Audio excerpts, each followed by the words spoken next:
हाय सगळ्यांना, good morning. कसे आहात?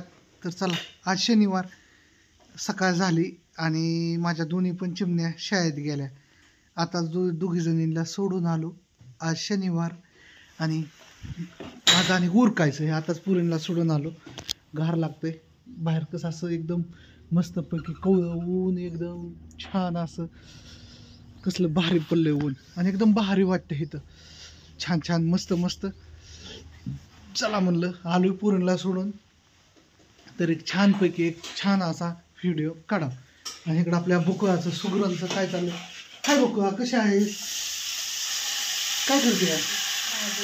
तर आज घेवड्याची भाजी मस्तपैकी छान असं शेंगदाणा आहे.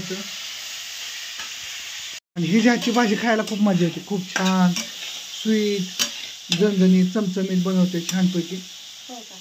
काय म्हणते मग अश्विना बाकी? हा, काय चाललंय तुझ्या राज्यात? काय चाललंय? निवांत. हा, तुझ्या बकुबाईचं निवांत चाललंय. म्हणलं काढावं. आता चिमण्या गेल्या शाळेत, त्याच्यामुळे करमत नाही सकाळ सकाळ. मला पण काम नव्हतं. मी गेलो, धूप लावली मस्तपैकी, पूजा केली. हे तर आमच्या घरी देव आहे. असं मंत्र ऐकायचं 4-5 मस्तपैकी सकाळ सकाळ. दिवस छान जातो आणि एकदम असं छान असं वातावरण झालं. आणि आपल्या आंब्याची बाग खूप छान अशी फुलली आहे. आणि काल म्हणलं तसं आपलं 2 दिवसात बांधकाम चालू होतंय छानपैकी मस्तपैकी. आणि तुम्ही म्हणता की दादा तू कसं, मी जास्त करून व्हिडिओमध्ये गावत नाही, फक्त संध्याकाळनं किंवा जास्त करून सकाळनंच घालू शकतो. कारण की संध्याकाळनं आज काल दिवस बारीक झाला आहे.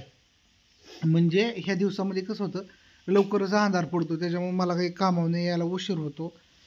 म्हणजे कसं उशीर होतो म्हणजे अंधार पडतो, गार लागतं, त्यामुळे मी दमाने येतो, दमाने जातो, त्याच्यामुळे खूप उशीर होतो कामात.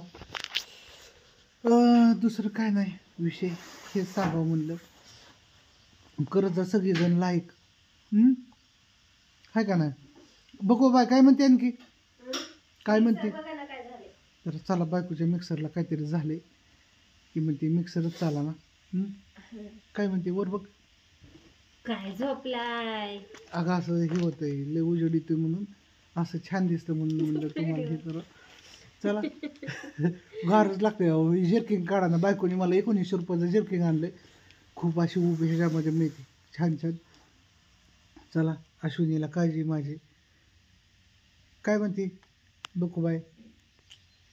ए बकुबाई, चला मिक्सर चालू करून द्या.